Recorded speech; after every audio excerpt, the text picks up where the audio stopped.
Po ng aming parokya, aking bagong parokya po doon sa bayan ng Abrado Ilog, kung saan po ako naka-assign ngayon. Ang aking bagong assignment po na ibinigay ng ating mahal na obispo. Malaki po ang ating mga paaralan ng San Rafael High School at ng West Mindoro Academy. Ipinaabot po namin ang pagdiriwang ng maligayang kamistahan po sa inyong lahat. Tingin po kayo sa inyong katabi. Yan, pakibati niyo po ang inyong katabi. Happy Fiesta! Palakpakan po natin ang ating Panginoon.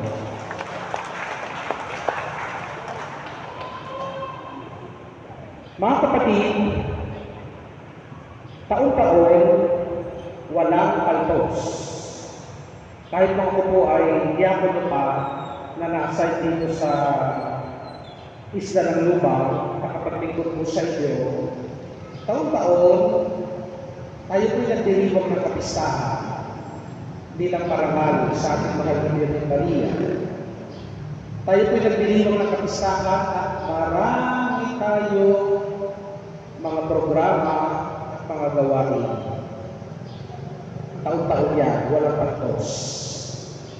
Meron tayong Senior Citizens Night, meron tayong Youth Night, merong pagtao sa ilaw, at meron din tayong auditorium, siyempre ang ating mga sayawan. Meron tayong pagdiriwang ng mga Novena Masses, pagdiriwang ng misa sa kapistahan, mga prosesyon, at marami pang iba. Taon-taon nagdiriwang po tayo ng kapistahan. Ngunit, magandang tignan at pagnilayan. Sa taon-taon po natin pagdiriwang ng kapistahan, taon-taon din ba lumalago ang ating pananampalataya. Taon-taon, sa marami nating mga pagdiriwang, sa marami nating mga pagsasaya, sa marami nating pagtitipon-tipon, lalo bang lumalalim ang pananampalataya natin sa Diyos? Lalo ba tayo nagbubuklod bilang isang sambayanan? Lalo ba tayo nagtutulungan? Lalo ba tayo napapalapit sa ating Panginoong Jesus? Ito po yung magandang makita na hamon at inspirasyon. Otherwise, ang bawat pagdiriwang natin ng piyesta ay mananatiling ungkab. Walang halaga, walang silbi. Kung mananatili lang tayo sa maraming mga pagdiriwang, sa maraming mga kasayahan, sa maraming mga pagtitipon at piho, maraming handaan ng adobado, ng menudo, ng igado, at lahat ng doon. Hindi nawawala sa hapagkainan ng bawat isang lubanggenyo, lalo dito sa bayan, ang mga bagay niya. Pero ang mas magandang makita natin, pagkatapos ng kapistahan ito, lalo ba kayong ganadong magsimba?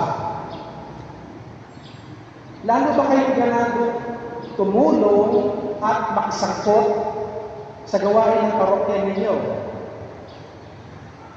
Lalo ba kayong sumusuporta, umuunawa, nagmamahal sa inyong mga pari na naglilingkod po dito sa inyong parokya? Lalo ba kayong nagbubuklod bilang isang sambayanan?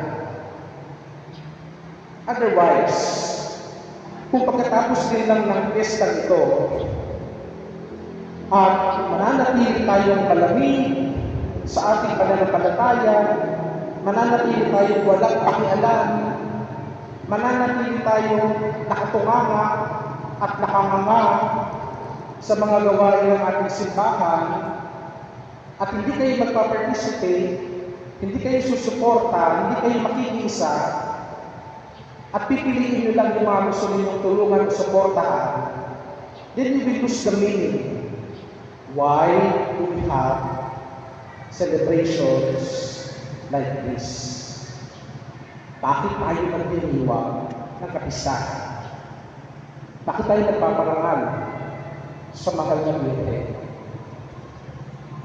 Ano po ang isang magandang palatandaan ng paglago sa pananampalataya? Una, sa tingin ko po, sa diwa ng pagdiriwang natin ng taon na Jubileo ng Pag-asa, ang unang pinakamagandang sukatan sa paglago natin sa pananampalataya ay kung lalo tayong nagiging masunurin.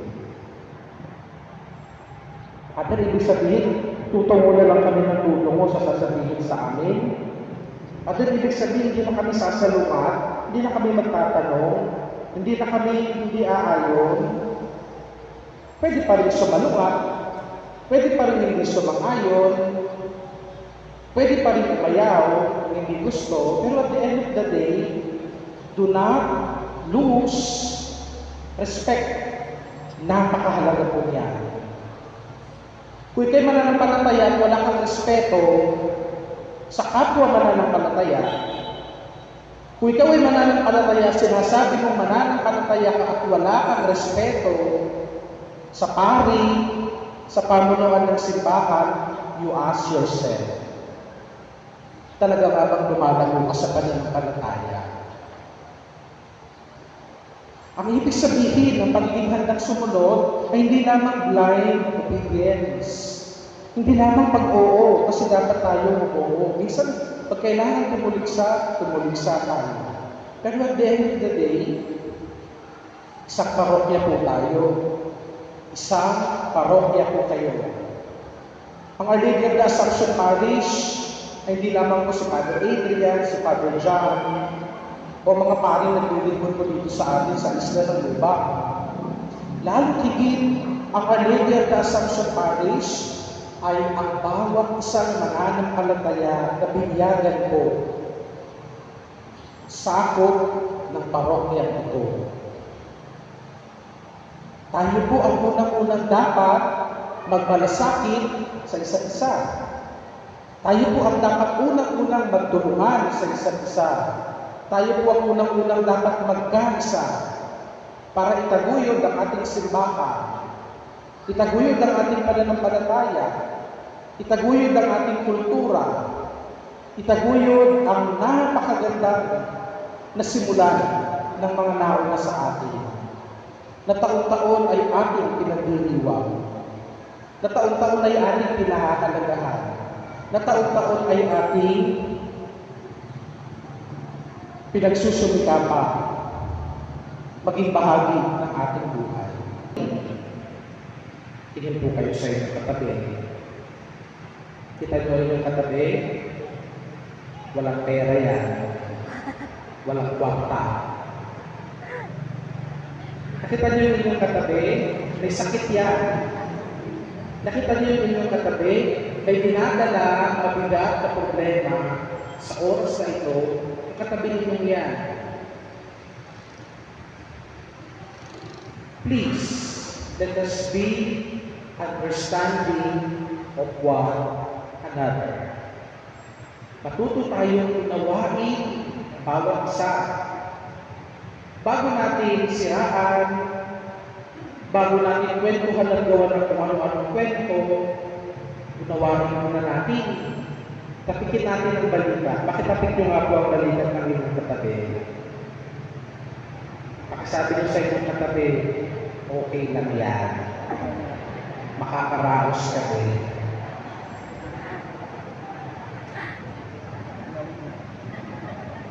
Minsan kasi, wala na tayong pakialam sa isa't isa. Minsan kasi puro sarili na lang natin palagi ang pinahahalagahan natin. Minsan kasi, tayo na lang tayo palagi. Nakalimutan natin na meron pa na tayo kapwa katabi natin. Nakalimutan natin na meron pa na tayo kapwa sa katabi natin na nangangailangan ng simpleng tapik, ng simpleng ngiti, ng simpleng pangungumusta, Minsan kasi bago natin kumustahin, bago natin tapikin ang balikat, naikwento na natin sa iba. Nagkakita kasi ano ba ikaw ginawa mo ng ika? Nauna ng pinagchismisan, nauna ng siniraan, nauna ng ginawa ng kwento, bago kinumusta. Yan po, may mahalagang salik ng paglaro sa pananampalataya. Dasal ka nga ng dasal, simba ka nga ng simba araw-araw, linggo-linggo. Miyembro ka nga ng lahat ng organisasyon sa simbahan, pero wala ka namang pakialam sa kapwa-tao mo, walang saysay ang pananampalatayang pinahahayag mo. Simba ka nga ng simba, miyembro ka nga ng lahat ng organisasyon, tumutulong ka sa lahat ng programa ng ating parokya, at at the end of the day, puro pang sarili, kainaman lamang ang gusto mong makamit, then we lose the point. Why are we here? Bakit nga ba tayo narito? Bakit nga ba tayo nagdiriwang? Bakit nga ba tayo nagpaparangal sa mahal na Birhen? Ngayong taon ito ay taon na jubileo ng awa. The Jubilee Year of Hope, taon ng pag-asa. Ang mahal na Birhen Maria, sabi ni Papa Francisco, is the supreme model of hope. Pinakamainam na palatandaan ng pag-asa. Bakit po? Dahil si Maria ay inakit sa langit sa piling ng ating Panginoong Jesus, buong kaluluwa at katawan. Mary soon be to heaven in both body and soul. That is why she is a model of hope for all of us.